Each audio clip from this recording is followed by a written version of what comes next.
Solving linear equations. Step 1. Simplify each side, distribute and or combine like terms if necessary. If you look at the example here, you could see on the left side we are going to have to simplify that side before we start moving on to step 2, which is to use inverse operations to gather the variable you're solving for on one side. Everything else needs to be brought to the other side. Usually you're going to have to add or subtract first. It's pretty much like order of operations, except you're going in the reverse order. SADMEP, if that helps you remember it, but it's just PEMDAS in reverse order.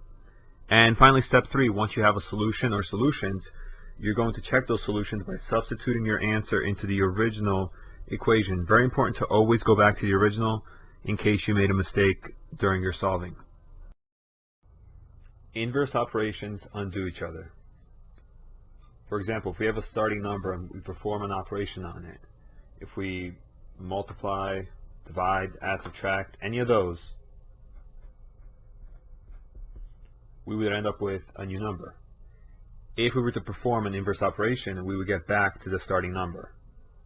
For example, if a variable is being added by 71, or any number for that matter, we would get back to what we started with by subtracting by 71. If we're multiplying by 4.9, we get back by dividing by 4.9. And you could confirm this by trying it with any number. If I start any number, your ID, whatever you want to use, and I multiply by 4.9, end up with a new number. If I divide by 4.9, I get back to what I started with. So it does confirm that those are inverse operations. Very important, don't use the word opposite to describe inverse operations. Next, dividing by 3, multiplying by 3. The last one's interesting because if we multiply by 3/4, we could get back to what we started with by dividing by 3/4. However, sometimes it's easier to multiply by the reciprocal. If we multiply by 4/3, another option, we would get back to what we started with. So multiplication is the inverse of multiplication if you're multiplying reciprocals. We could confirm that with any number. If I take 15 and multiply it by 3/4, and then if I multiply that again by the reciprocal, I get back to 15, the number I started with. Example. We're going to solve the equation, we're going to name the property that we used, and finally we will check the solution. Here we have W plus 32 equals 44. To help you with deciding what to do with an equation, if you're ever unsure, you can ask yourself what is happening to the variable, and also what is the inverse of what is happening to the variable. To separate each side, some people like to put a line down the middle. We have W is being added by 32. The opposite of adding by 32 is subtracting by 32. And we have to do it to both sides because this is an equation. And what do we get? W gets brought down. We have 32 minus 32. Well, that's 0, so we say it just cancels out. And then 44 minus 32 gives us 12. So our answer is W equals 12. What property did we use to solve this? Well, since we subtracted by 32 on each side, that is called the subtraction property of equality. The of equality part represents the fact that we are solving an equation. Because there are multiple properties for subtraction, addition, multiplication, and division, we have to specify exactly which one we are using. Next thing, we're going to check our solution. So let's check W equals 12, and I'll just rewrite the equation so that we could see what we have and to make it easier to substitute. So we're going to, for W, I'm going to put 12 plus 32 is 44. 12 plus 32. Now, don't do any solving here. Just simplify each side. Okay? Again, just like before, these sides are in fact separated. And 12 plus 32 gives us 44. On the right side we have 44. Since 44 does equal 44, we get a true statement. That tells us that our answer, W equals 12, is correct. Solve 2.4x equals 9.6. First, it's very important to know what operation is happening to x here. The way you would actually read this is 2.4 times x equals 9.6. So therefore, x is being multiplied by 2.4, and we're going to divide by 2.4 on both sides. We're applying the division property of equality. 2.4 divided by 2.4 is 1. So we get x equals, and then 9.6 divided by 2.4, think of it as 96 divided by 24. We get 4, and that is our answer. Solve 2/3 times n equals 10. Since n is being multiplied by 2/3, we can divide both sides by 2/3. 2/3 divided by 2/3 cancels out. We end up getting 1n. We don't have to put the 1. And then 10 divided by 2/3, it might be better to do that work on the side somewhere. So 10 divided by 2/3 is the same as 10 divided by 1. And instead of dividing, we multiply by the reciprocal. We should simplify this before we move on. 2 goes into 10 5 times, and 3 times 5 is 15 over 1. And there's our answer. Another option we had for the previous problem was to multiply by the reciprocal on both sides. Might make it easier if you make the 10 a fraction as well. We could simplify this, or we can multiply it. 3 times 2 is 6 over 2 times 3 is 6, n equals, and then 10 times 3 is 30, 1 times 2 is 2, and then 6 over 6 is 1n. We don't need to put the 1, but I will for now. 30 divided by 2 is 15. So we get our answer of n equals 15. We can quickly confirm this answer by substituting it back into the original equation. And we would type in 2/3, multiply by our answer of 15, and we get 10, which is the right side, and that confirms that our answer is correct. Solve 5 equals y divided by 2 plus 9. The first thing we could do is rewrite this with the variable on the left side.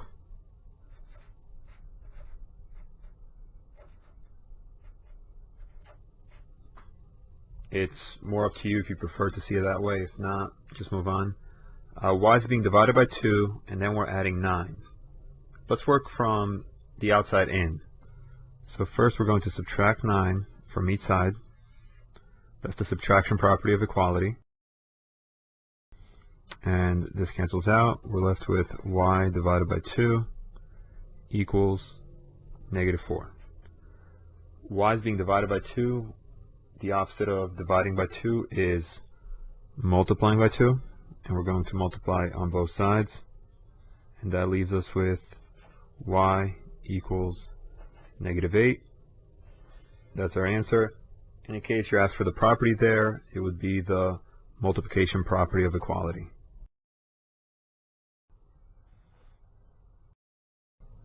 Solve the equation, then check. -45 is equal to 8x plus x. First thing you should do is, if there's ever a coefficient that's missing, you should write it in. And the right side can be simplified. 8x plus 1x is equal to 9x. Bring down to -45. X is being multiplied by 9. And the inverse of multiplying by 9 is dividing by 9. So let's do that to both sides. and we get our answer of x is equal to -5. A negative divided by positive gives us a negative. Now let's check by substituting our answer into the original equation. I'm going to rewrite the equation, except this time I will put parentheses wherever the variable was. And inside those parentheses we will place -5. Simplified side, 8 times -5 is -40. -40 plus -5 is -45. Both of those are equal, which tells us that -5 is a solution. So therefore our answer is correct. Solve 9 minus n equals 13. Let's try this out. Positive 9. So I will subtract 9 from each side. And I get n equals 4. Let's check if this is true. If we have 9 minus 4, does 5 equal 13? It does not. Therefore, this is wrong. Let's try to do this the correct way. What I recommend, anytime you see a variable without a coefficient that's visible, now we can see that the coefficient is -1. Alright, so that's a positive 9. I will subtract 9. Subtract 9. That cancels out. I have to bring down a -1n. It's very important that negative goes with the number. 13 minus 9 is 4.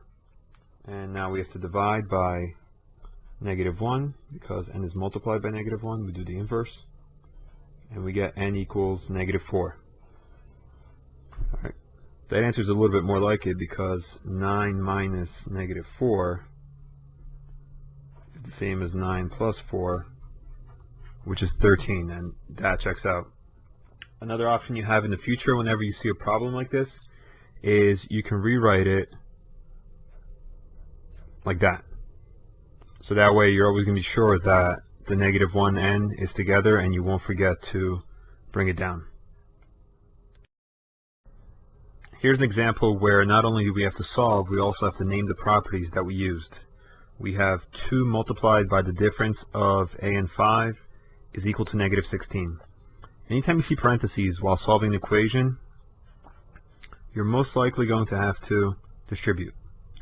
So 2 times a gives you 2a, 2 times 5 gives you 10, and that is equal to -16. Now we're going to have to do the inverse of 2 times a minus 10 equals -16. Next we add 10 to each side. We're left with 2a is equal to -16 plus 10 gives us -6. You could rewrite this, and a is being multiplied by 2, and we're going to do the inverse, which is dividing by 2, and we get our final answer of a equals -3. Alright, we could check if this is right. -3 minus 5 is -8, and -8 times 2 is -16. Only thing left now is to write the properties on the side.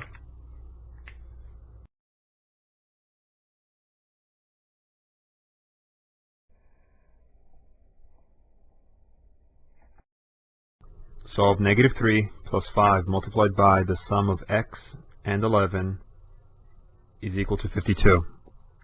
A lot of students here have the instinct to add -3 and 5.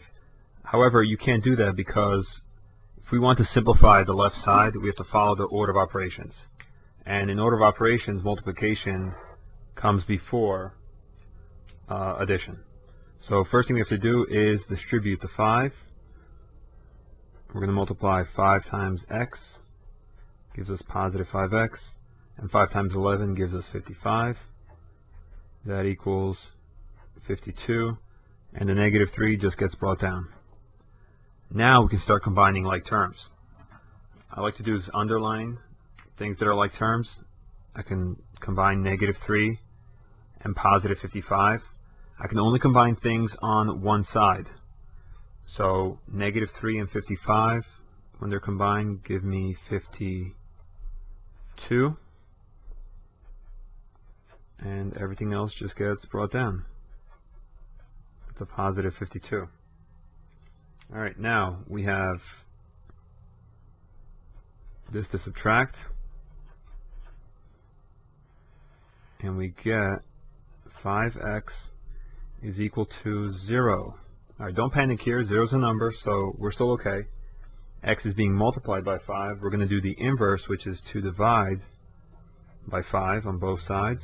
5 divided by 5 give us 1x is equal to, and 0 divided by 5, you actually can do that. 0 divided by 5 is 0. So our final answer is x equals 0. If we check it, 0 plus 11 is 11 times 5 is 55. Minus 3 is 52. So I know my answer is correct. Solve this complicated equation. Since it seems like there are going to be a lot of steps here, I'm going to put a line down the equal sign just to keep everything separated.